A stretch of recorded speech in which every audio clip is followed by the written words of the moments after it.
clan wana avait likunya et au seplaté na ndenge fallait soutenir Oisé quoi. Bon sepla na ngote. Yango moni ke tant Oisé quoi ayo oleka ko féliciter Fally. Yango bon ba bimi ba attaquer. Parce que être du clan Wenge, ce n'est profitable à personne. Être du clan Wenge, ils ont appellation pour vous faire genre, mais ils profiter dans mon tout. Comprenez qu'il fallait vendre pendant ma colatata. Azo penza cour azu et puis ata sali pas sali sous mieux. Bon mais quand on commence à niveau au sala biloko le roi wera sali. Ça c'est le plus important. D'abord défi na bino ya makasi ezabo leka o ba papa na na Wenge basala. Et très mon frère en Kabongo qui a dit à faire que la Suisse va zéler. Ce même Fally qui te fait 10 feats l'année, qui te fait 50 concerts et tout, à Clipé, tout ça, il était en voyage à cheval entre Kinshasa et les étrangers avec ses musiciens. Il a même été en studio. Un ferré qui n'a fait que 2 concerts à l'année, ou maximum 3, qui n'a même pas été en studio, qui n'a même pas fait de collaboration. À la fin de l'année, on vous dit, Ferré mieux que Fally. Non, on sait exploit, on a des voice. Parce que son musique est ça. Bon, on tenga mamsou fallait bête en la musique, so vous pouvez en faire au sale en outil. Kinshasa, Europe, Asie, Amérique, Péban, Afrique, Mobimba. Boyo Kelangana nous eloko. Ayo! Mon compte agence de transfert d'argent. Péba frais de service. Péco Kodiko Koyamasoya d'importation, peu exportation. Aïe! Oridezo commercial. Oyo! Abaki Salibino nouvelle adresse. Nakatia ville province de Kinshasa. Surtout pour la bino. Batubolinga Lix Natalo Motier. Tala! Vacancier. Yo, moi na poto et solo. Yaka découvrir Péo Vanda na flat hôtel Oridezo commercial. Oyo! Et ton ami na normes internationales avec impact na idéologie. Tala ba chambre le coin na mboka ba paya. Pe bien équipé na ba cabine de douche, mususu na ba balcon, na mopandi ka balakata na restaurant pe mini salle de conférence. Oh na bino botubolinga ba matinée na ba soirée. Bo sala ngo kitoko. Surtout pour na lavage ya bilamba na bino. Tala bien ndeko. O comment na biennerie ya solo et vandi ba côté oyo. E kaka na libanda wana okuta mama na boutique d'habillement spécialisée na masolo ya tali ba chaussures. Pe na parfumerie ya somo. Kutu masolo ba accessoires. Makambu ya miki ya lisekite po awa. Poto na poto. Mama on na masolo ya sécurité lala na opongi. Ndeko Oridezo commercial abongi zali bino bingambe mibali ya solo oyo. Atako kuluna yango azali na force ya Jackie Chan. Awa akola lokola ebembe. Kotende masolo ya délestage awa na Oridezo commercial. Ezali makambo ya mike potala yo moko mona. Mobange na groupe électrogène oyo. Ekoki ko alimenter ta quartier mobimba 24h/24. Bakisa masolo ya transport et panda on a ba déplacement na bino pendant ba séjour na yo. On a ba adresse zwa papier pe stylo komake. Flat hôtel Oridezo commercial. Ezomi na Avenue Diba ya Awit quartier Matonge tango sa. Valdi Tamboué, le journaliste intelligent.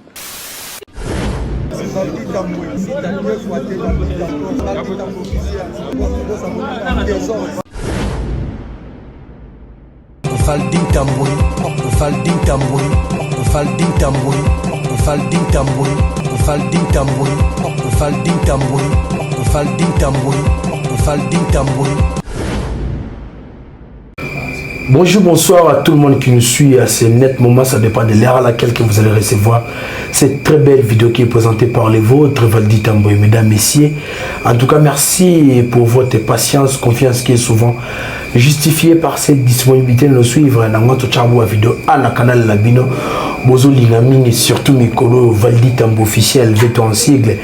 En tout cas, Boye Imala, mon numéro, on a aimé Nazali Kokumbe avec impact na idéologie, na mon ibino nino sonde boza, on a vraiment, surtout Baïbangaï, na opé Sabino Mote, Kobana, na maman Lisette Lokange, il faut qu'une femme pas comme les autres, père nana plastique et bio, business class, n'ebse ba vacancière, na ba vacancière, nio so so beti tout na Congo, Brazzaville, esika Govanda ya Malamu, Ilongo Bani, Zabongo, na plateau de 15 ans derrière aéroport à Mayamaya, Kuno Rosala décité, so bengaka Mbalamo Mobimba na pesimo na Hervé Malenga papa français na Irène Ngo ya mama paradis na pesimo na Alex Ntumbu ya mère Nancy Voitou na pesimo na Gaïta Issa Paris Suisse ya yo yango vraiment mon frère na bike père na ngai pe Jojo à l'Italie, boutique d'Aïma Kazatoura au Talabiso, depuis Moussika, et sans oublier les boss Placide et Bio, directeur Nangaï, Blanqui aurait deux on appelle sur Motenega Yonde, Mozali, si vraiment sur le lobby et Kokisamara. Après avoir au tambo la bonne carte pour faire des Kinshasa Nangana sur sa soirée à Lelo et pas une adab Nazara Bongo face à Demain Nyangi. Demain Nyangi. Bonsoir Valdi Tambo tonton Veto, bonsoir Nabino tout au Bolingara, ba émission Valdi Tambo et mbote pena ba habitué à ba analyse réfléchie au Botarabiso na ba différentes plateformes ba chaîne autolécara habituellement. J'ai reçu des retours positifs par rapport à l'émission qu'on a fait dernièrement. Bandeko Veto, Balobi, tout ce que comme on a nous validé, tout les gens tout nous points nous tourner ensemble. En tout cas, temps, ce que tout a raté c'est faux, mais occasion de paix ça m'a raté. Va dire qu'il y a 50 émissions alignées pour surtout tourner et belé la journée et voilà que Nicolo opportunité paix ça met en bon ce soir ensemble. Salutations à sponsor majeur Nabiso maman malienne. Et papa Guy Pongo, papa Caviar, monsieur JFK, papa Jean-Flavien Kaniki de maman Sandra Guito Kaniki, pourquoi pas maman Divini Kali, maman Patemka, maman Charlie Bozio, maman Bellevue Candila patronne à la poutine de l'écriture, également notre manager le King Akai Mobutu, Jonathan Kalonji, le bon et fructueux futur millionnaire, mon grand frère général Kelly Charleston, salutations à toi également, Bosé Belé, Bolinga Absomingi. Et fort mon cocato aussi nous beau partager à Balia, beau inviter à Batwa Tarabiso, beau s'abonner, commenter. Dit il faudrait que le plus de personnes possible battent à l'Arabiso. Si vous estimez que tout ça va bien, vous pouvez savoir une sous opportunité pour découvrir Arabiso. En tout cas, merci. Mais il y a un combo mi baléwana. Général Kelly Charleston Bogar, mon bon appel sur Mbote Kouloutou.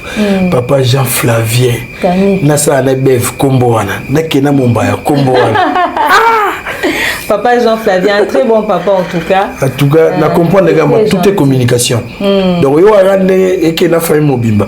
Papa Jean Flavien Kaniki, maman Sandra Guito. Maman Sandra Guito. Bon bah ça peut moi na. Tous les Kaniki. En tout cas, c'est bon, demain Nyangi. Hier, on a eu une conférence de presse. Le cas mon pandi sangonyo en tout cas na qui vraiment temps ya rotala mayo bosalaki. Vous avez face à artiste et musicien Héritier Watanabe Gogan. Vous avez eu le temps de reposer plusieurs questions na mon journaliste comment ba o na ba caméra on a talaki na ndaku na monaki ba o ba posaki na monaki.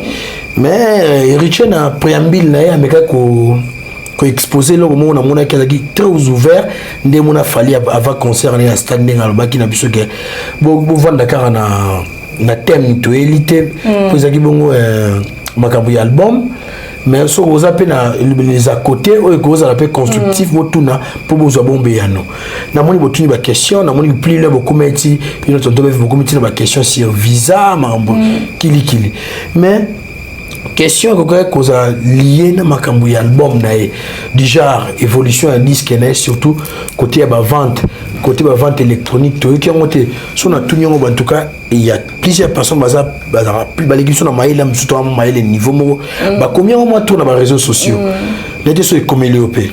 Oui, et comme il sur la question, déjà merci à l'artiste Héritier Watanabe de nous avoir conviés à cette conférence de presse parce qu'il se disait peut-être que accueillir l'album, analyser sur l'album, certainement qu'il y a des questions qu'il faudrait se poser.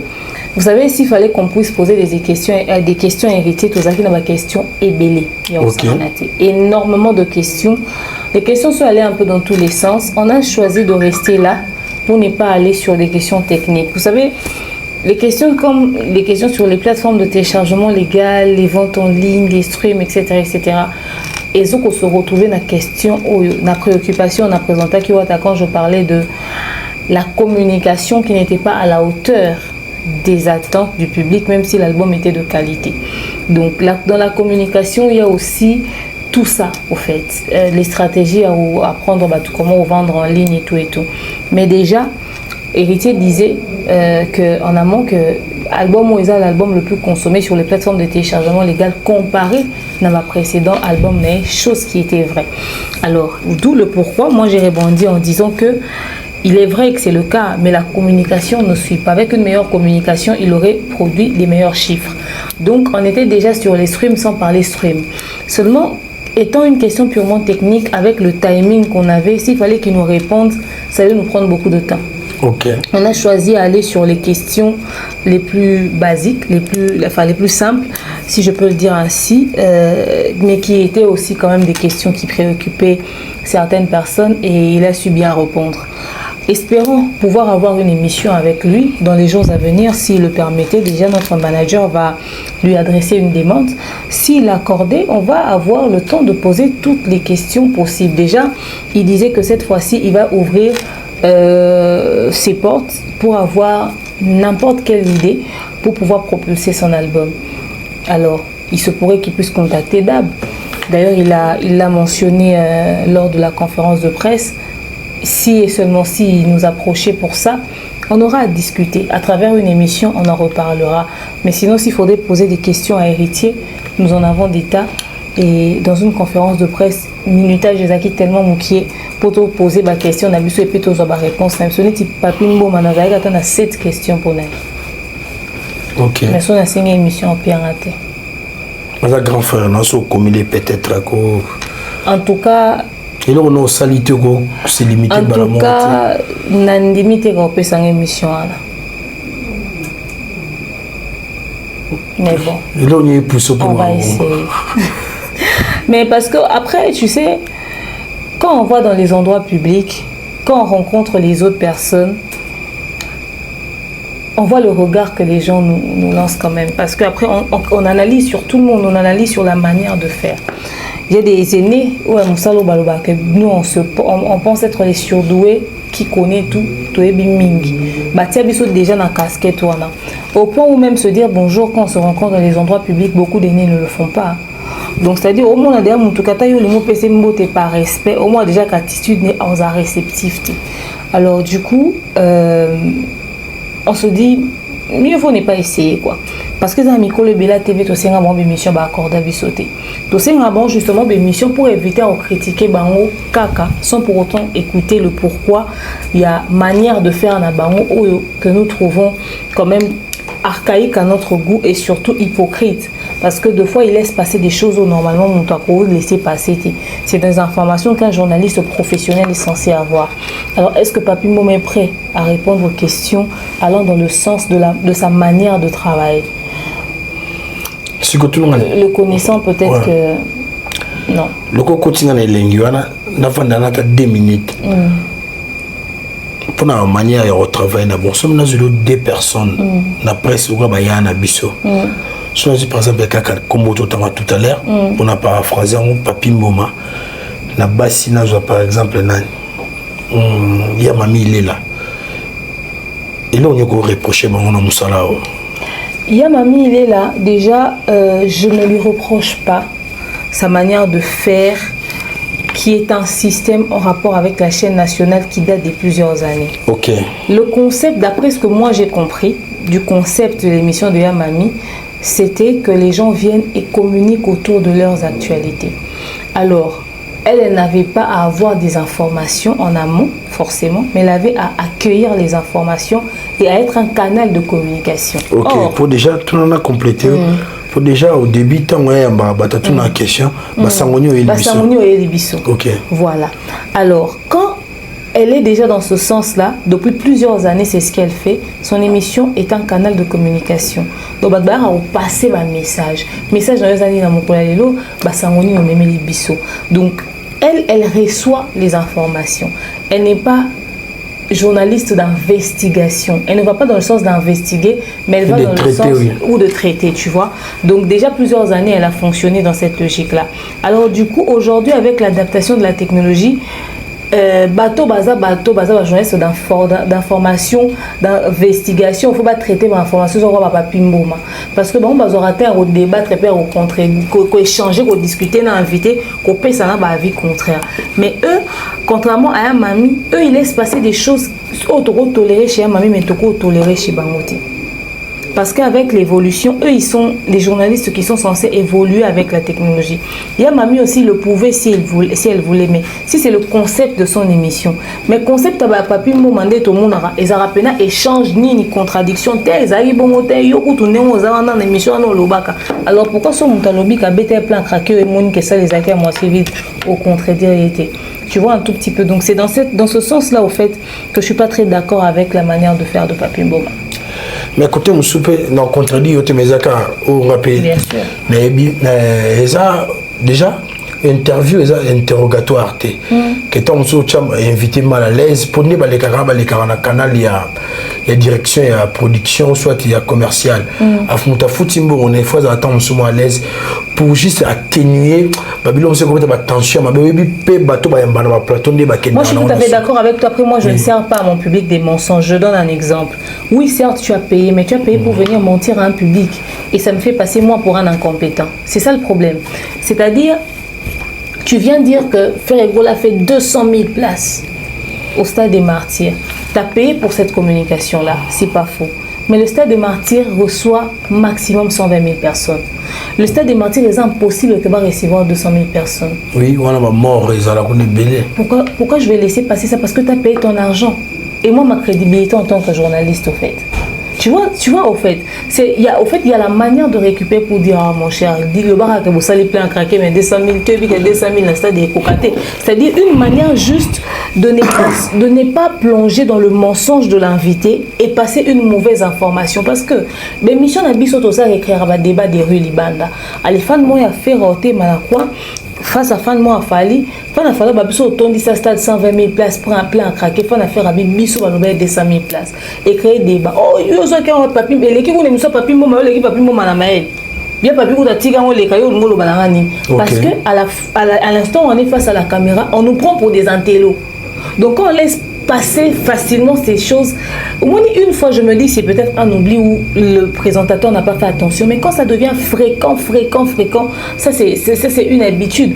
Mettre l'invité à l'aise n'est pas synonyme de cautionner le mensonge. Il y a un moment où on a rebellé balinga on les gars na plateau na bisoté. Pour éviter que ça le bien information moi ça bon bisoto et c'était on a monté aussi. Toi il a vu qu'on va pas Mboma. En tout cas, ça bien tout sur l'ensemble de Bakulutu. Tant que l'on l'a qui épargné à Mami Mouké, mais demain il faut retenir aussi que journalisme ou soit journaliste c'est un local militaire peu importe grade aux on a PK aux militaire soit à gauche les arabes là c'était que ceux que ça général yo kendebwe non on a le bani par là donc bien mamie la couturier il est toujours là pour accueillir des informations mais en tant que journaliste donc des formations nous avons la notion et la c'était que une fois passer nous pas faire passer une fois tu vends mission sur la Congo na Kinshasa na télévision ma poste de téléviseur en abisso toki l'artiste musicien Kofi Olomide n'a problème dans Koulouté alobi na biso que aipsi ma Koulouté na so mami la bino et là le roi syndical le roi SNEP et ça mika ba mikolo Koulouté na so Daniel Safrada compté parmi ba journaliste et malamu ya mboka tout le monde la sentiment ma kamla mo ça la politique ayebisa biso mayo pour notre dans la classe on rappelle son erreur son intervention na après libosa et ba journaliste que les journalistes et l'historien est présent donc événement moi ça mara kalabani yo faut sunga bis ba mango à jour tant qu'on fait le médabi que snap basala c'est yeka mikolo ou ba so bi que snap sala makala. Il y a ma mélèque, ça qui est on est comme péché, en fait, voilà pourquoi je parle du concept de l'émission et je dis du choix de se mettre à jour. Il y a Mami a un concept. Il y a une formation dans le on met des bisous. Maintenant, est-ce que Yamami est suffisamment à jour? Est-ce que Yamami a voulu, mais a accepté de mettre son émission à jour? Au fait, mère, Nandimite Kanata Hollande la Mambu, Nandeng nouvelle technologie Kinda. C'était à son équipe de production de s'asseoir autour d'une table et de dire la RTNC évolue, on change des présidents, l'émission doit évoluer dans le temps. Il faudrait ramener un esprit de recherche un peu plus jeune. Neti ba information, il y a ba snap wana. Il y a mamia bandi chronique musicale kala. Les informations sont censées aux anans, on peut ça li 100 ans. Très bien. il y a l'information. C'est un grave péché que ça puisse passer sur la chaîne nationale et que journaliste ya Trump ya Mami a une information en athée. Ce n'est pas parce qu'elle reçoit les informations que ça lui empêche d'avoir la connaissance sur quelque chose qui est en rapport avec l'industrie de la musique. Ozomona, ya Mami to accorderait yango parce que le concept n'est accueillir information, mais rien n'empêche à son équipe de production de mettre à jour certaines informations. Est-ce que maintenant, il faut te garder Mami, il est dans Caribou Variété ou toi accompagné d'un esprit jeune. Moi, je pense que la RTNC devrait mettre à jour Caribou Variété. Il y a Mami est toujours là à cause de son ancienneté, mais va préparer jeune Moko au secondé sur le plateau. Caribou Variété, comme présenté par deux personnes, elle reste la tête d'affiche et il y a l'esprit jeune qui est là, qui rajeunit un tout petit peu l'émission avec des questions à jour. Comme ça, ce jeune peut aider à Mami à rebondir sur des questions au cas où une information n'est pas à jour, à se permettre librement, sachant que la vérité. Surtout à l'extérieur du pays. Voilà, parce que la chaîne nationale est suivie quand même de partout dans le monde. C'est un grave péché au fait. Et le vieux Likunia le disait, il ne va pas nous dire qu'il était ignorant. Il a dit sciemment, il y a une opportunité, il y a justifier pour nous, il y a l'autre côté, pour nous faire perdre des valeurs, il faut le moins bon. Tu vois, et ailleurs bagi que global na mami, ya mami probablement ça n'est qu'une information, te mami mama ce n'est pas dans ça na on. Pour tirer le monde até, ya mami a posé mon question technique sur la nouvelle vente en ligne, de maramboé ça mana kilelo. Alors tout na ngoti. Ya ozana ba question na vintage, oh ya olinga poser ba nega ki ya mami il est là. Alors c'est juste à l'équipe de production d'essayer de mettre à jour. Guillaume Mami à côté d'un rythme absolu, ça sera trop demandé. Rajeunir l'équipe en accompagnant un Mami avec un jeune qui a un esprit jeune, qui a la connaissance de la mise à jour actuelle et maman industrie de la musique et au permettre à Mami à bablo aux échapper, à récupérer. Parce que yo autant à vieux Likunia, mais surtout zongi quand on émission à Mami, to coup tablo et belé pas musicien balo barané dans plateau, dans la mise à jour et à rien ôter. Il y a un souci de comprendre pour ya Mami quand même à celle déjà tant naï, mais to permettre à na papi momate na banati lokolete na baya na biso na nyo surtout à TVT parce que Mami il est encore on comprend mère quand même on peut laisser passer peut-être le maire a 8 ans en côte à jour mais bon on a nyo so baza bateau bazo ko évoluer dans le domaine de l'industrie musicale actuelle bazo ko baigner dans kati nango chez eux ça peut pas passer au fait. Voilà pourquoi on est plus exigeant avec eux, mais également à la chaîne nationale de mettre à jour un tout petit peu le concept de Caribou Variété. Ok, en tout cas, merci Demer Nyangi. Tu as évolué na biso. En tout cas, Demer Nyangi, les lots sont dans les conflits dans la musique congolaise. Et ça pour les lots, comment si j'ai mon battu belé, au bazar on a pour ça vraiment émergence, il y a secteur on a socio-culturel et méga quoi avancer. Mais c'est comme si tout tourner la bêtise mort mais juste so ta belé. N'habité. Base ya makambo, ils a pas misé ba lingara yango. Ou quoi? Il y a conflit en musique.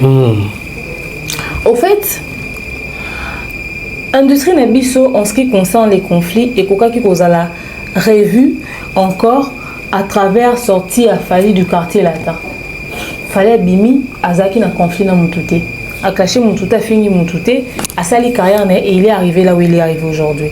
Ça pouvait être une sonnette d'alarme pour dire donc il est possible de faire carrière dans notre musique sans pour autant être dans des clashs. Seulement, les gens pensent que les clashs ont servi. Effectivement, ça a servi aussi. Mais ça causait beaucoup de dégâts derrière. Voilà pourquoi aujourd'hui, on n'est pas rationnel avec la manière de faire cette polémique. Les gens touchent même à la fragilité, à la sensibilité de certaines personnes. À l'époque, au sein de la succès, il faut un conflit dans le monde. Ils avaient des problèmes réels. Bassi, tout le monde bazar où il est là. Papa Taboulé a eu un conflit dans la vie Likunia. D'ailleurs, lui, il a eu les conflits avec toutes les générations. Donc, Papa Taboulé conflit dans la vie Likunia. Papa Wemba conflit dans la vie Likunia. King Kester conflit dans la vie Likunia. Si quand vous avez une émission, balobi, biso lo ba reprochera biso que abino ba internet bo même polémique makasi non de tout si ba biso tout to lo ka ba céder à Kala, il y a Raga TV, il y a Antenne A, il y a TKM. Ma chaîne wana ba canal kin beaucoup de émissions à Kalabaya so baza représenter baza musicien on est à combo ya sango ba yo sala ba règlement des comptes na bango na télé en clair C'est comme ça qu'on découvrait au fait le niveau et le conflit na bango.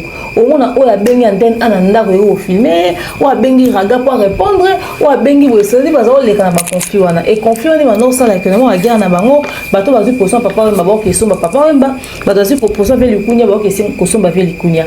Conflit a wera na JB et kenda encore plus loin. Parce que bango ba drainer ba foule na sima na bango. Et panza mabala, et panza mabota, et panza et kabona mwasi na mobali na ye to pe ndeko mo na mama famille parce que au fait c'était devenu des règlements de compte personnels.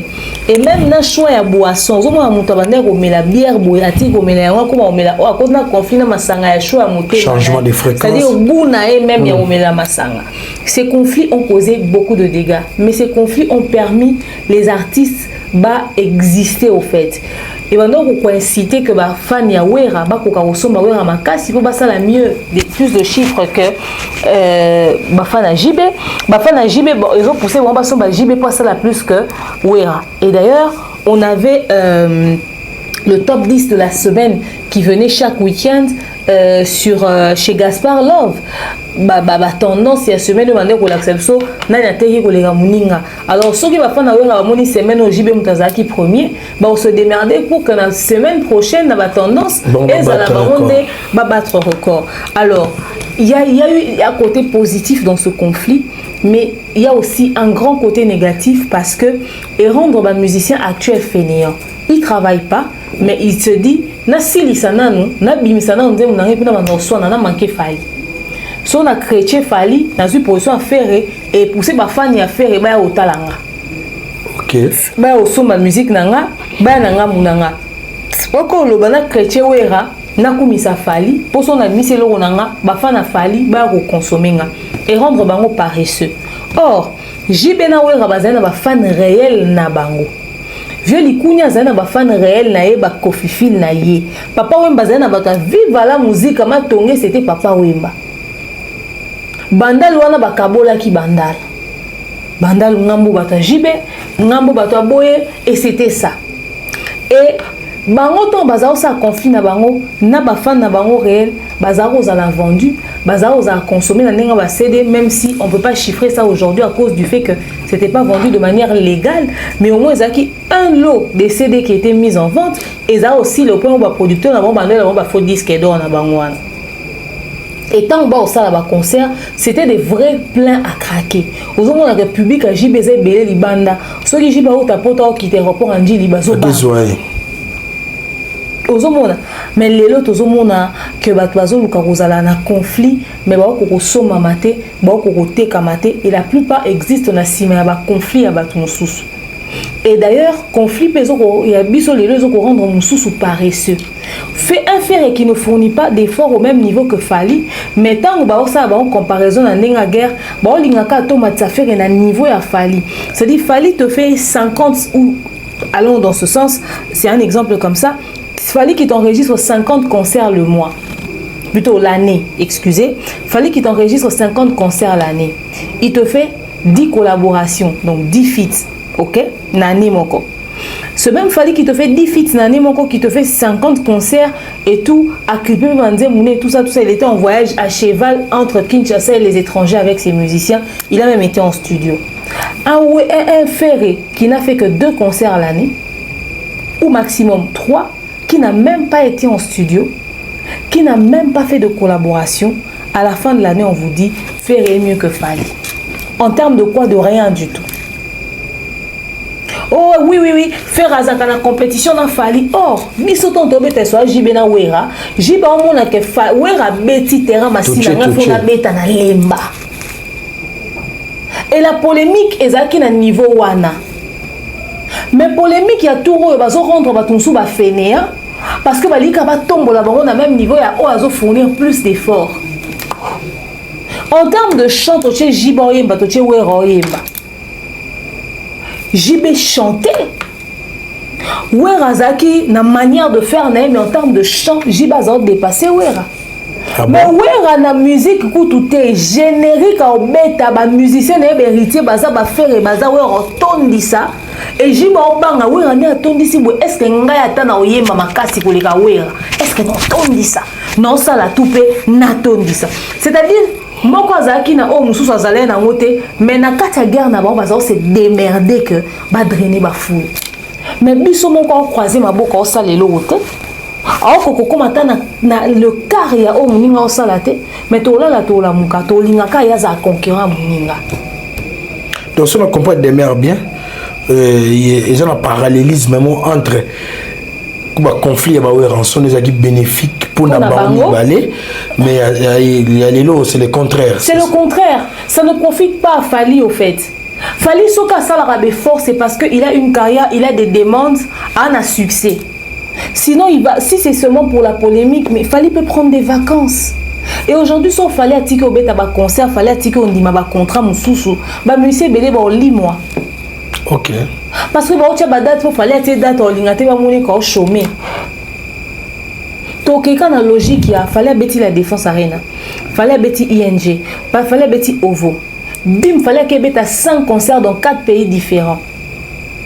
Na fin de l'année, ça nous fait un total de combien? De 8 concerts. Mais bon, comparer ce Fally là, ou à Sali entre novembre et décembre, 8 concerts, Batouba Lingi, Baebisa Biso que Adidas ou Ebetami en 2024, il est Kiwana. Moi, des concerts n'a Betty, en 2024, il est Kiwana. Tous allons net. Sauf aux zongi en 2024, en 2023, totali calendrier à Fally. Ferré n'a pas fait mieux que Fally en termes de tout. Même les 1/4 dans lobby. Même pas le 1/5, papa. C'est-à-dire, il y a quelqu'un qui fournit pas suffisamment d'efforts, mais lui, il se contente de cette guerre. Et lui-même, ils ne se rendent pas compte qu'ils ont rendu paresseux. Donc, on est même ils ont ce qu'on a marqué à Bayuda.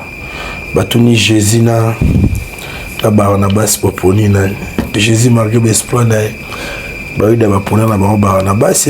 C'est la réalité que nous vivons aujourd'hui malheureusement.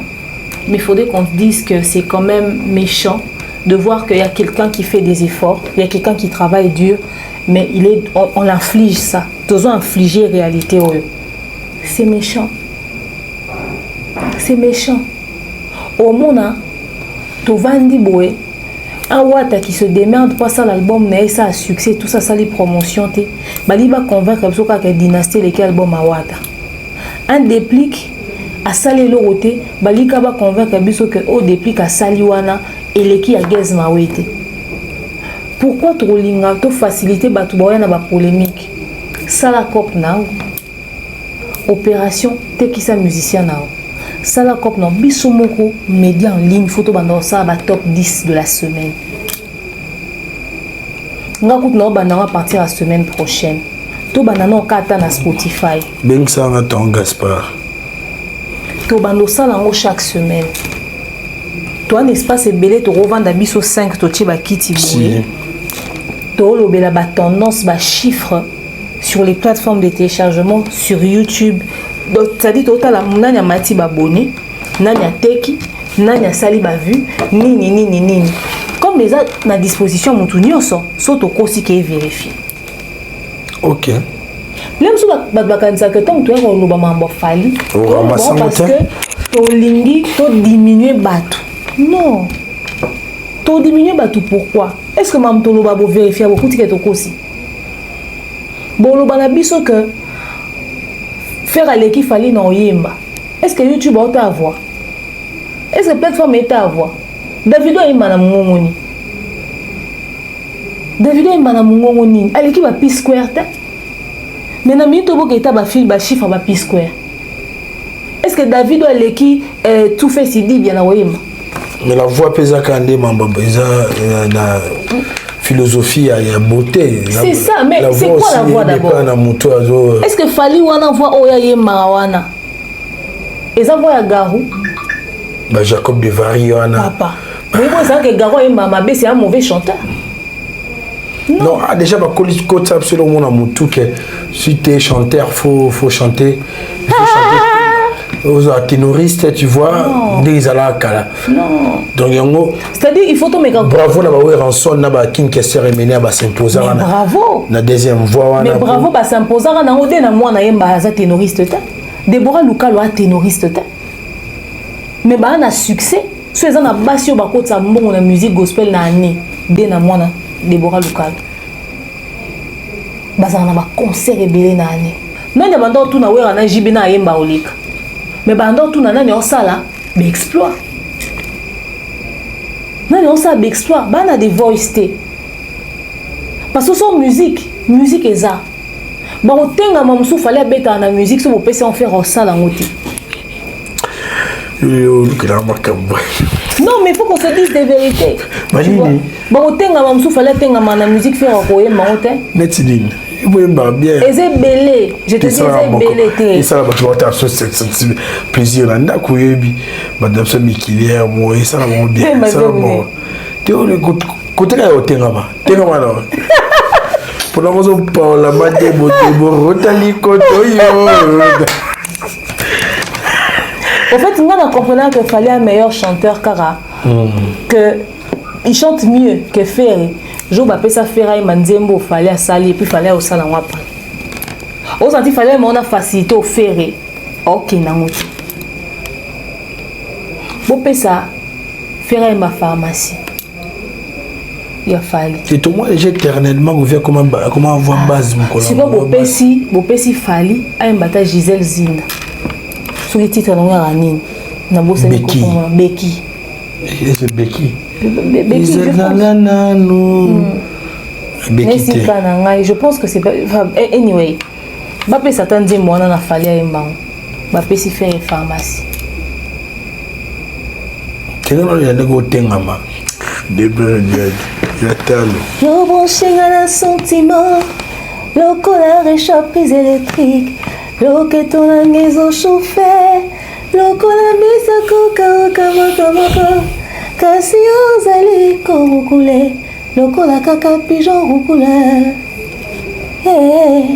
kopekisa sentiment la ngai te noki te okotika dega na kati ya motema nanga motema ya mwana boto kasi sache komisaka mabele infertile ekompeshe mabele ezala rose amour na yo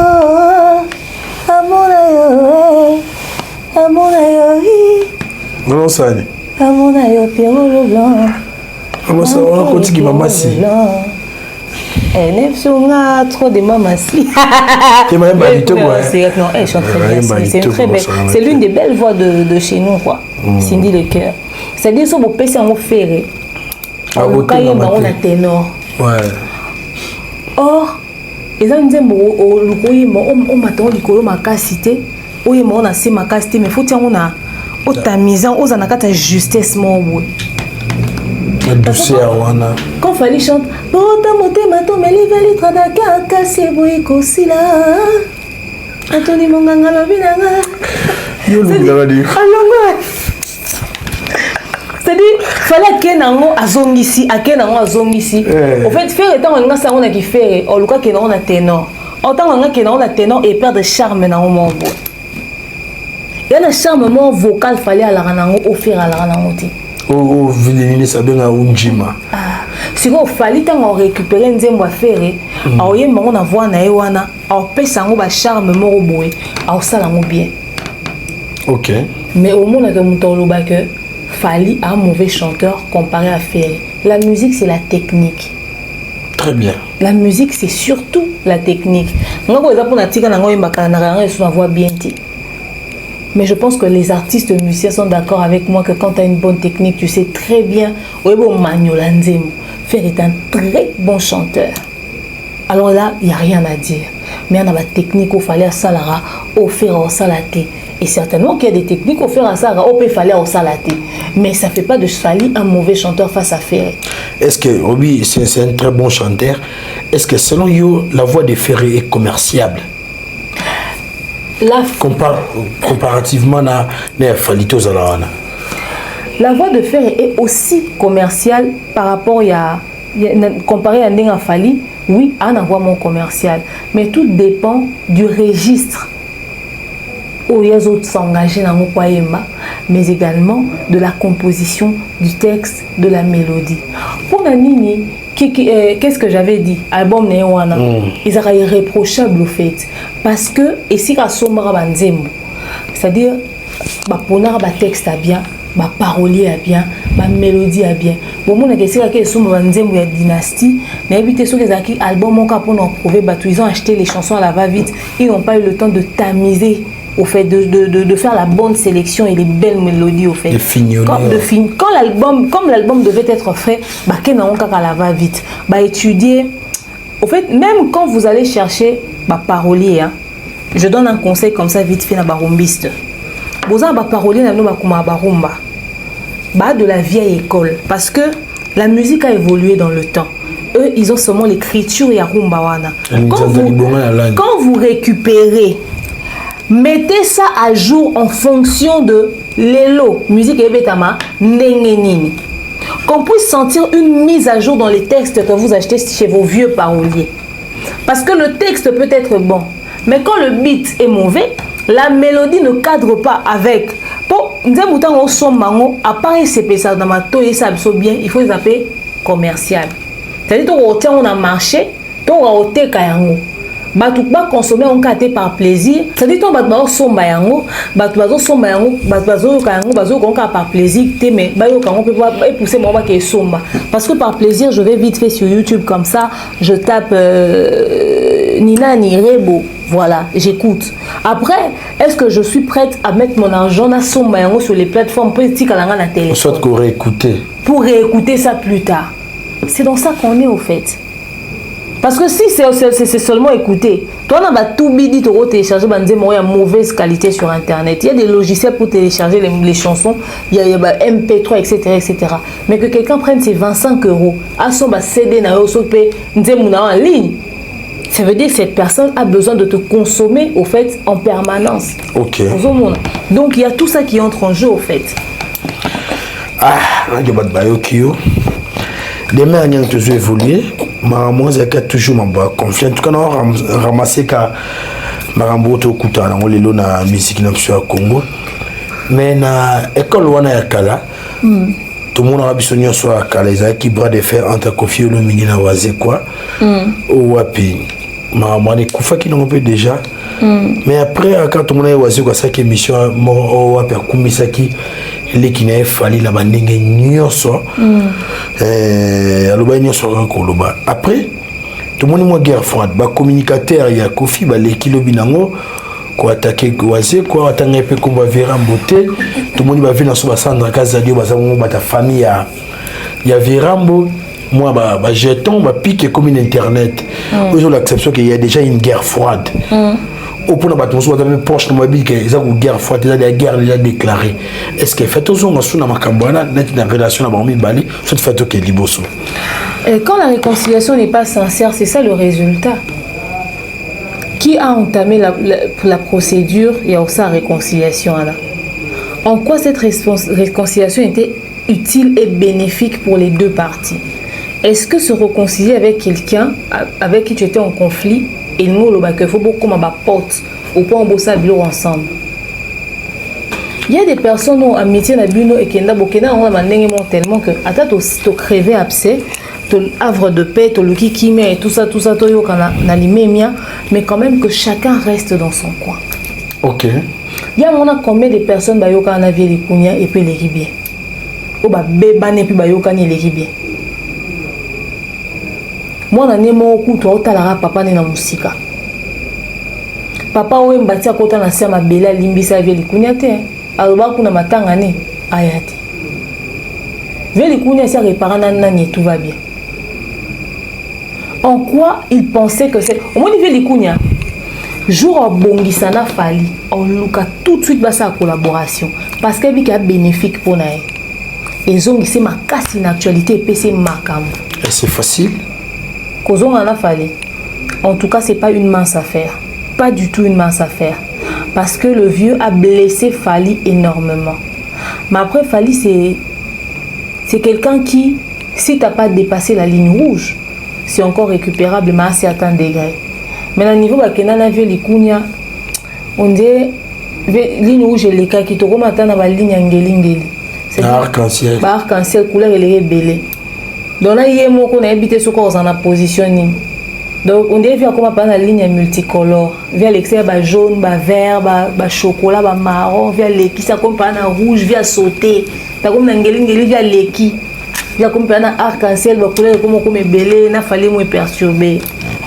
Donc na mine on a habité sur position fallait ramener ni face à vieux likunya parce que biso on se trouve dans internet tout le monde a obi yo rolingate o se déchirer na famille nao mais o yo kake mutumo boy a derrière peut-être bon vieux likunya derrière mambo belé comme il a fallu et belé obi fallait en to bombe ba balo baza arrogant même ko fallait ofungola munno kwa bibina ba preuve na réseaux sociaux les gens vont avoir peur yo mona mulwa gotier c'est on les dans émission loba tant ba kangi abengi vieux likunya loba ne kutu fallait tinenga lo mwa quartier la tatika la opesa lettre ya mise en disponibilité.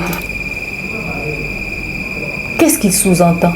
Donc, côté c'est bakangi pour le but qu'il fallait baser carrière sur les mensonges. Il fallait le bakaper sa mise en disponibilité dans le quartier latin.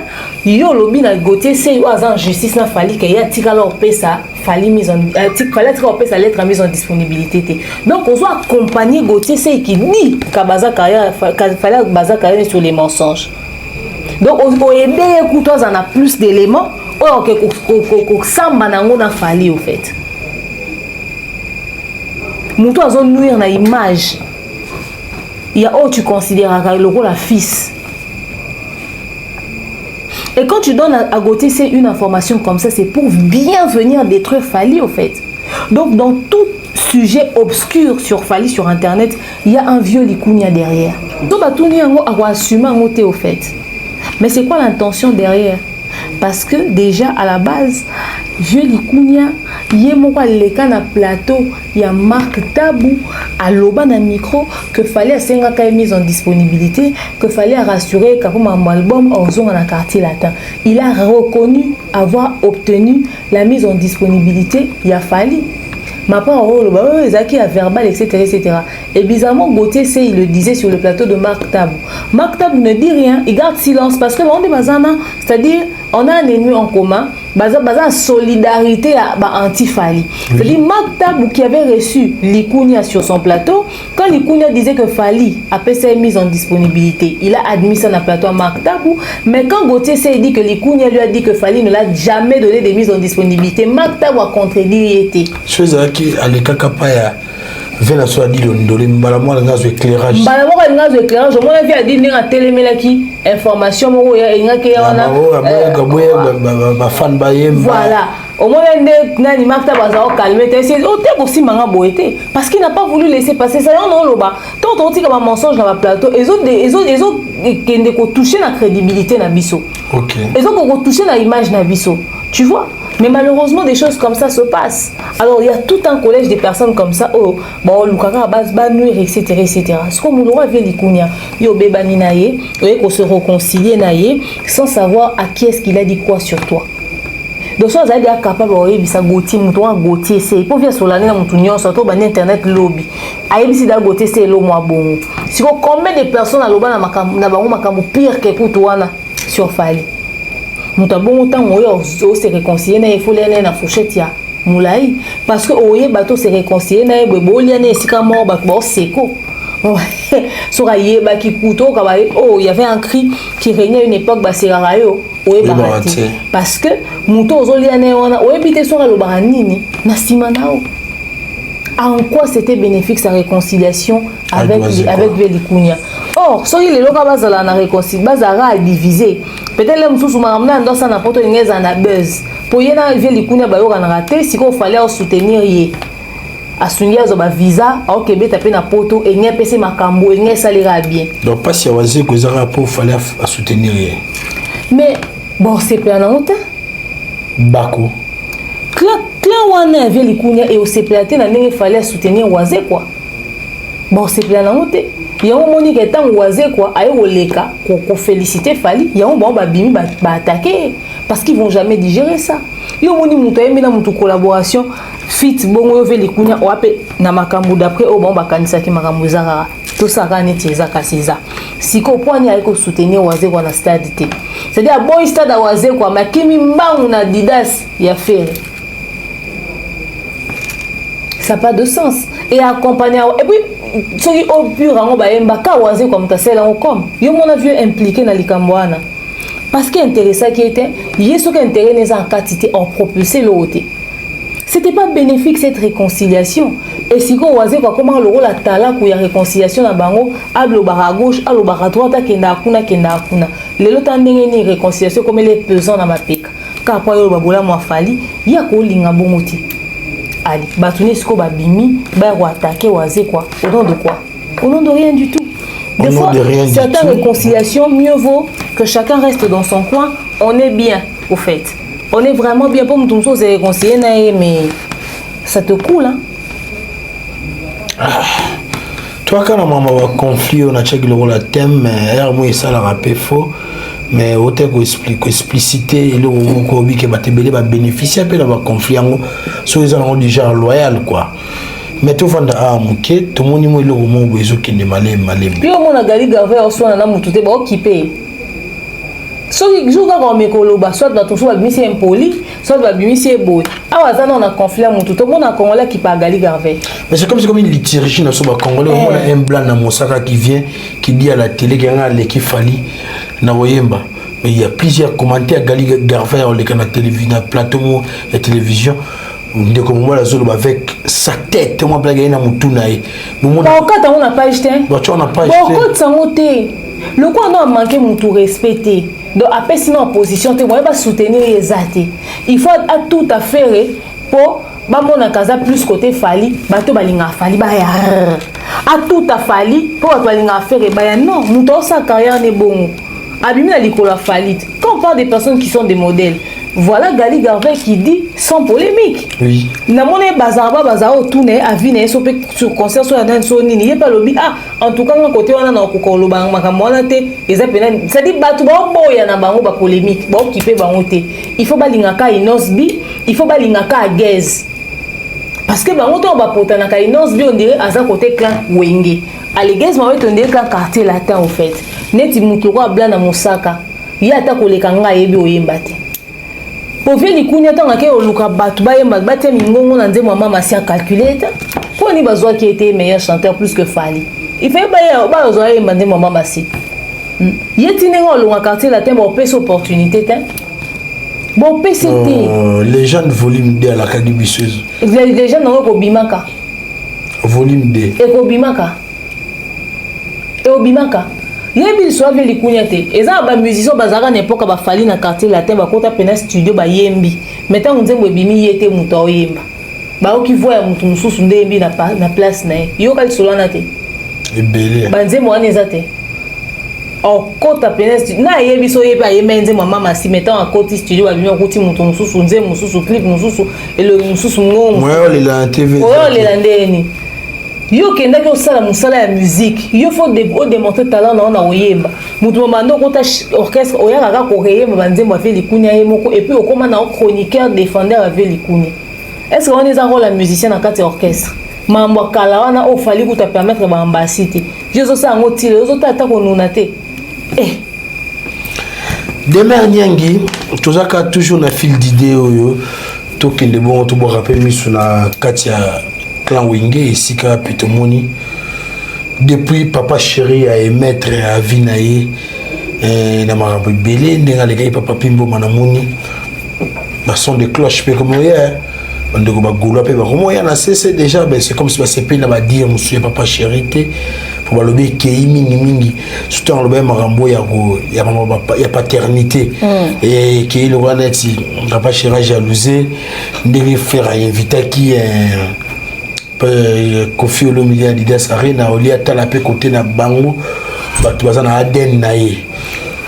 Il faut pas comprendre que clan wenge na bango sikoyo et comme déjà à l'instant où kuto vient les kunya na sima à l'instant où ferré ba papa tout baza en vie ma salisi dynastie il faut pas comprendre déjà que ma beza yo ndenge za boy papa bino za en vie au conseil sa réunion de famille au vandi si ba tout ba ovanda. Et puis c'est que un chef de famille. Papa. Ba parents tout ba papa tout baza envie ba surtout qui au ça réunion. Ils allaient.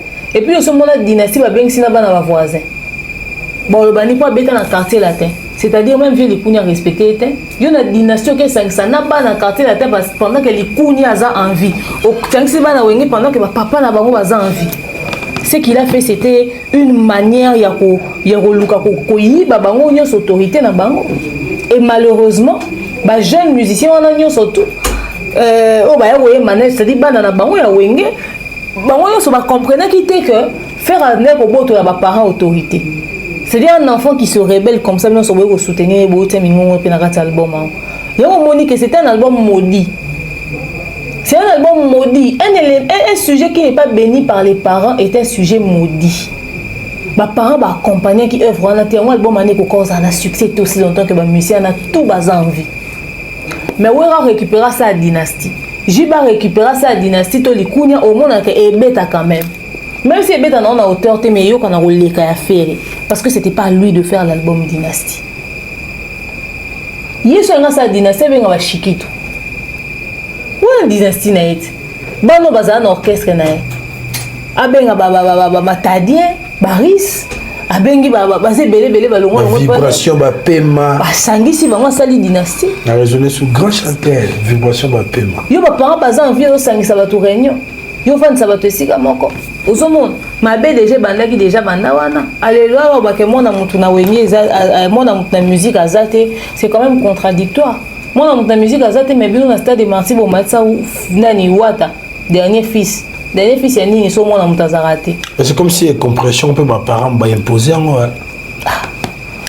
So bango mo bazoy ba gérer famille te. Désordre aux alarate. Désordre des arcs, liba za na clan mais clan moko structuré te.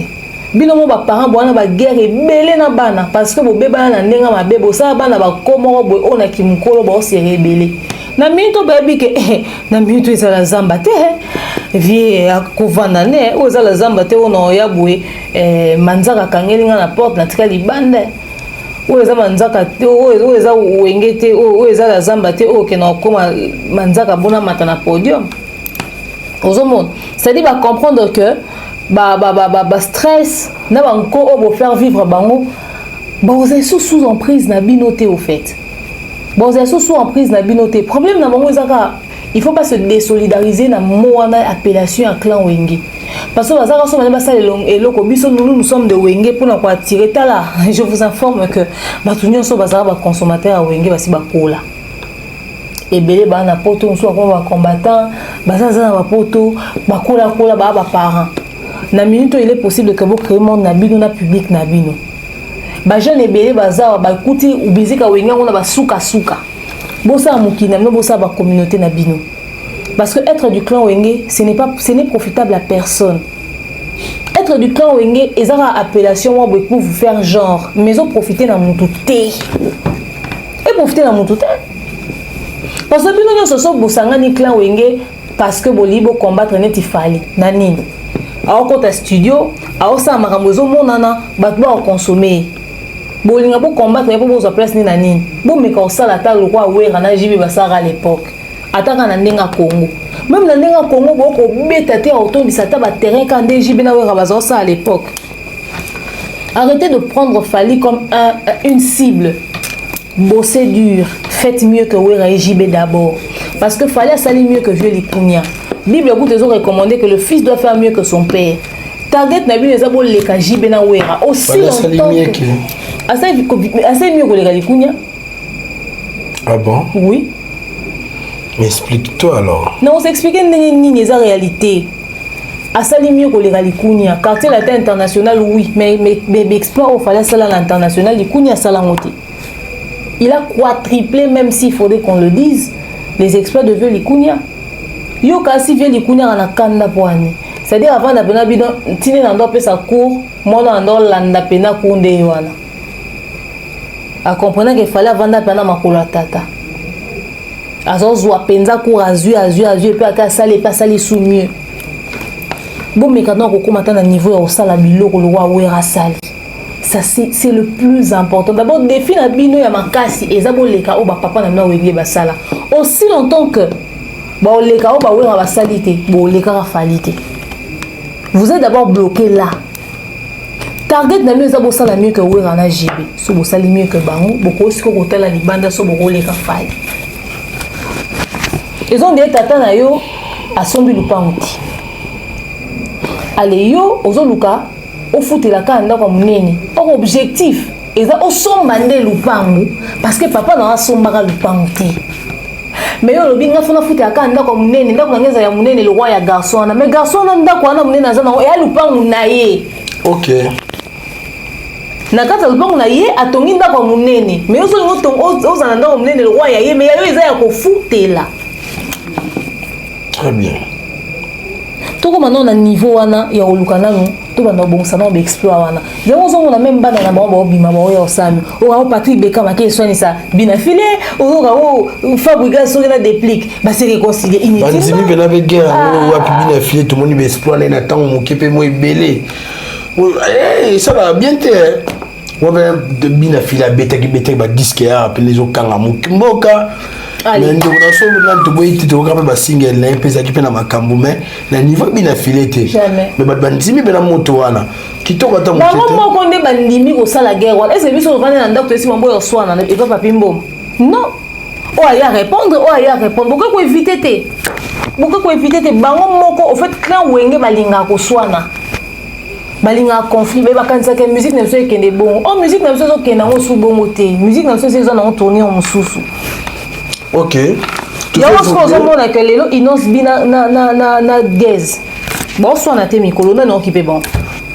Gaz a bimi c'est effacé na nota. Innos ba bimi c'est ce album so nini. Dans na Zolanda.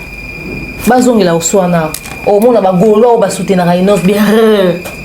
Ba wanyo ba soutenaka gaz. Non, toujours rendre artiste à ce service. Est-ce que mon droit fallait pendant les lois on a besoin soit en affaire pour pas sauver. Et ça peut pas un intérêt pour la communauté na biso si on a la communauté et c'est la fausse soana il y a pas soana ta bimisi album à succès liputa album n'était qu'à coller liputa n'importe quoi la génération na bango non tine fallait ça nani droit chemin l'album les 3 premiers albums de Fally Arsenal Power. Bah 3 premiers albums, on a fallu commander international. Il n'y avait pas aussi vraiment l'influence sur Internet. Ah, c'est une influence il y a Internet et puis ils ont une influence à Libanda makasi mingité parce que fallait azo bunda tia mutu na Côte d'Ivoire pour monso déjà zalaki azo bunda tia mutu boy azo luka bima na koma kina lu makasi mingité parce qu'à l'époque où azo misa album ne ba trop chemin ba wera bazana on a marché mais fallait quand même abimiser mutu. À cette même époque, la faire n'est pas de mis album. Ça c'est interdit. Kakota Nzela va bien zéro. Banda Kota Nzela wana tilelo. C'est le côté autoroute qu'on a mais posonga. Ça c'est interdit au monde va chez pano va comme le sens interdit que Kota zamba zamba. Merci de Merniengi to comme une option à souka vraiment ma son option yom total émission sur ce pelle là. Le lien to memeli ma solo ou en tout cas comment là en privé comment la commentaire trouver to solo on a ta question oh ils ont pu se tomber sur monter ma moto za l'emposer ba tout na ngwa ke vali to zo kuta na ba idée na yo te en tout cas comme là ça la bien to vanda na masolo billetterie ya ba concert ba de connexion il y a fait erreur aussi produit bon à Genève Arena pour ces 15 ou 2 semaines il a fallu pour pas créer Arena na LDC Arena ça de Marty Troya tout qui n'ont pas fait. Est-ce que l'évolution est bonne? En tout cas pas faire en tout cas ça en opener à Mawa l'évolution ça stagne mais après bi na minute comme système à au sommet bien mort bakabelo mususu ba monter quand on a malewa tout ya cuisine congolaise na poto. Bon, même si je dois aller plus loin, alors concert wana so beta me beta makaka so ba annulé le wa waze kwa ba annulé kaka yo so mona te que concert le 15. Oui. Aujourd'hui nous sommes déjà le 7. Mozo mona kangumo exact autour à concert wana là on tourne sur liste à bloquer poto. Fallait tant beta deuxième na troisième concert ni. ba bev na ba idon na Kinshasa. Deuxième délégation koyate, deuxième délégation koyate, deuxième, c'est-à-dire tina avait un concert ba ozela, deuxième délégation. Parce que il y en a dans tout la Virginie, ba besoin visa 10 jours ou 5 jours, 3, combien de jours ça na pourtant? Des 4. Des 4 donc visa mon couser le ngwana. On des séjours na kene na point non et pas maman samba gito kaniki. C'est-à-dire donc visa à court séjour. Mais vous toquez non ta moindre. Donc 8 heures de vol pour 5 jours na poto. Tu dis n'habitez quoi. Au moins que bah on quand même pas deuxième na 10e délégation et même les journalistes sont sur sangana qui pour nous soutenir faire pour nous ça fallait passer en tout tikala koyoka yango te. Na na li solo na ya ressentir ni vu ni connu au contraire bosangani po bosala loko o ezaki na mutu na bino bosali pe loko ezali na mutu na bino o batu bayebi te ezwa pe ezwi te ale boye kosilika parce que babeti no ba copyright et boye ko dévoiler même secret que bosala ko pour prouver biso c'est-à-dire engulu pa batu fallait même na poto na ba visa 5 ans donc bino ko to faire afuti bino et le côté bosali pe elike bo tia concerne ya ofela ba chaîne na no babeti no so ba copyright. Et nous avons besoin de prouver fali, vous pouvez faliner. Si vous avez besoin de tout c'est là qui ça la montée. Azaka a besoin de commencer un journaliste. Oui. Fallait au nani concerne SOP, ça concerne ya OVO, na ba nani, ba concerne a Tcheti Italie, nani on sait les promotions. Faut la fouti biso, a fouti presse mon à promoter. Promotion fallait dans ça la maka ne otuninga we fallait un concert à Lyon oui fallait un concert à Lyon oui fallait concert à Lyon pendant ce temps pasteur Mike Kalamba il est 27 juillet dans stade concert fallait pour keka bon a foot ba fouti ata mutu mo tembongo ça en promotion mais bien très évolué kutu concert fallait on a dans occupé bato média tout ça kutu focus sur ya moté même bato to na ba visa que les losoki balobi lobi to kende toke poto en tout ça, ils ont fait partie de la principaux sujets de la bisoté. Mais on glisse ça comme les sujets d'actualité quand on est Gali Garvey, on concert, on va passer, mais c'est-à-dire tout le bélan, tout le l'actualité. Mais beaucoup est billetterie.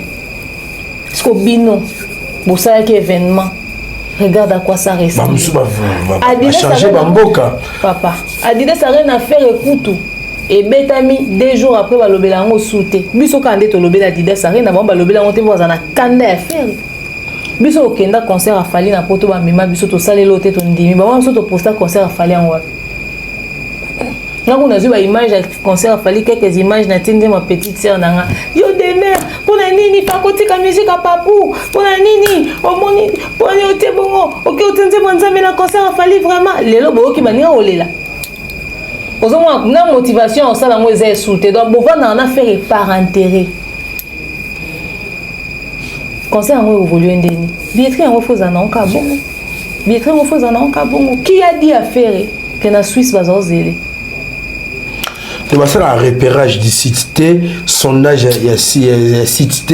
Bah qui n'a pas. On bêti Adidas Arena concentré concert en France. Au sein on peut des jours maximiser promo batbaya wana. Après Zeli ata 6 mois, OK placer concert en Suisse parce que pendant 6 mois au manqué bango, au côté ici ba sujet d'actualité mususu, au bois qui va son na marché, au comme il a contenu, 6 mois plus tard, tu pars te produire en Suisse. Yozo ke ko kangisa yango bozo ke ko kangisa yango bonemo okufela ki siko zo ke 40 jours à matin avec des émotions. Te prouver bango. Bon prouver nani? Fallait bêti 40 000 places. Oh salle na Adidas c'est quoi t'as 5 fois. Yo prouver nani? Fallait bêti 40 000 places. Adidas c'est quoi t'as 5 fois. Fallait bêti ING Arena na Belgique. Adidas kuna 2 fois. Abeti ovo Adidas moko na ndambo. Banga ba prouver nini na nani? Ba concert nous soit fallait guichet fermé. Fait ba concert les billetteries ouverts le même jour. Premier jour billetterie ouvert, deuxième jour tondi ça même premier jour où tu tournes à la billetterie ça toujours ouvert. Deuxième jour mais il y avait des vides. On va prouver netinan. C'est-à-dire pour ça compétition binomoko. Et puis bon c'est souffler pe binomoko, c'est-à-dire ka yo moko au tracé mundelu, yo moko bandi course ya mbangu. Et puis on t'a appelé Simason nani Hollande pour se souffler pe. On va nakomi on qui m'a vous faites votre course seul Mais vous voulez quand même ramener tout le monde dans votre délire. Non, Valdi Nabiso. Musique oyo, tosunga batute so tozo permettre que batu mususu ba s'agripper na ba conflit. Ba te ka faire. Faire meilleur musicien, bietri ezo telinga na lolengi wana na Suisse. Ma siko bon ba dire o ba Varese ba longola en pareil que Suisse. Ti na Suisse ba so ba peka Varese te. Ba lobi pe bon so so bibié to kabelo Varese. Ezo ke peka te. Pardon, hein. Fallait comment attitude. À l'occasion de rien, ils ont un rapport dans un concert, un événement, monté, une attitude. Stock ici. Dans une minute, il fallait lancer attitude pour le Stade de France. Il fallait ça avoir un t-shirt attitude comme ils en ont été pour le Stade de France, une culotte, une casquette. Bon, comprendre ce que ça s'appelle ligne de vêtements. A créé Arena, LBC Arena pour le compte de Warrior de Merto Soukawana.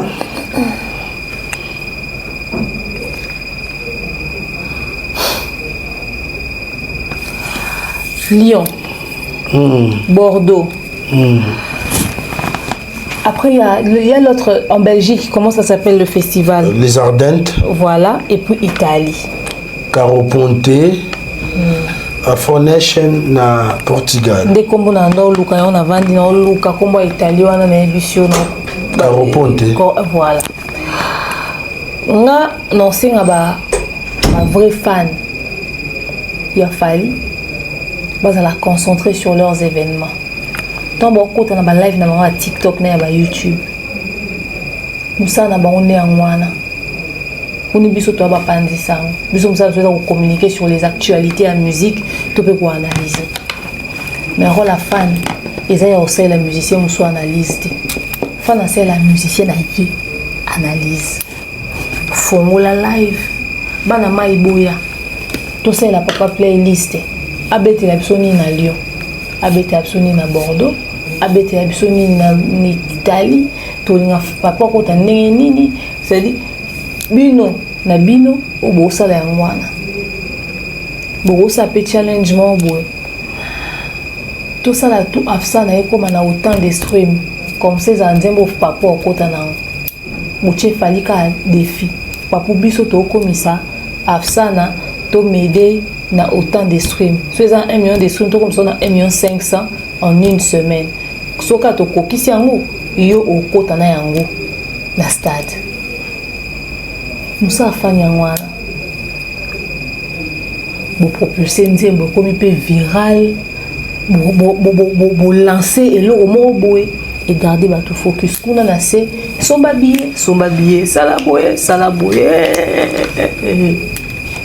ponga so fona sala ngo ngana mo pandisa ngo na loba en tout cas caché na ngeza autant mais yo en tant que fan on ça avec amour et artiste na rôle ya fan ils ont propulser musicien na pour des fois bazongi la biso na commentaire o bino penza to na concert bo lo belate biso to lo be en tant que ba pandisa mais so lingi sentiment o yozo lukawana sala on a live na bino pour comment mata ba live au sala on a live na mieux ba fan mais OK écoute live kuna faire écoute nani écoute tika faire biso to cha faire na miniature OK.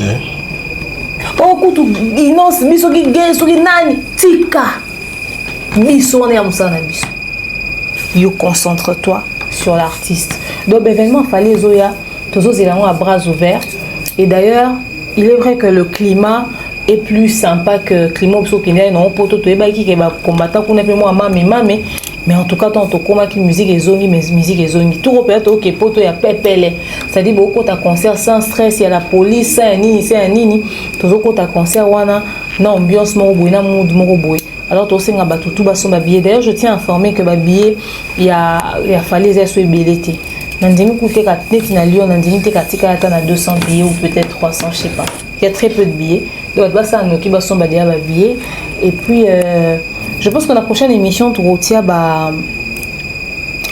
visuel hein il y a un nombre à place sur Tikali et ça a un concert il y a Ferré et ça a un concert il y a Fali et puis pour na Bordeaux également et bandero bolingaba qui est l'année d'un festival tina Italie en tout cas beau hésiter Ok. Vraiment. En tout cas, merci. C'était Demer Nyangi. Tu as souka la communication dans l'ISO. C'est où c'est fait là qui commentait. Benga, Antoine, au salon bien habité. Sosa Likabo Baksal Soussou. En tout cas, merci à nous dans l'Arabiso. Au beau séparé dans l'émission d'Abiso, on a au beau sama Mabaku et aux un peu plus fréquent Mabaku en gros pour changer l'Abiso rendre honnêteté na rationalité. Merci na général Nabiso Kelly Charoston Kaba.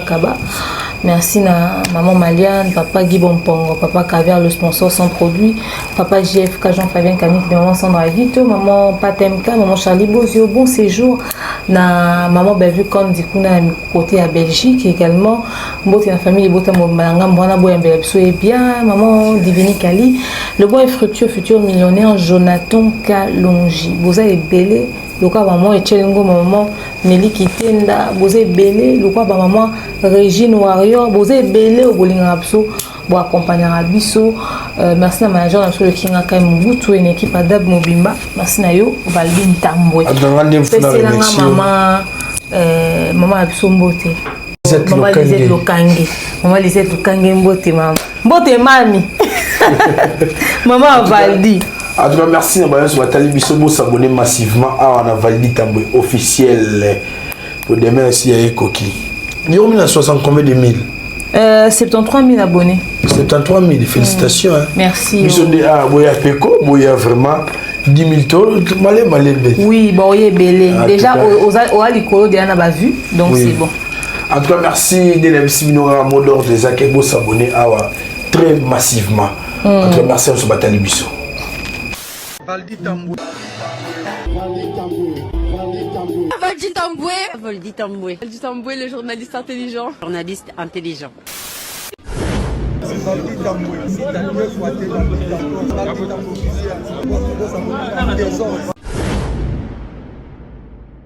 Valdi Tamboué.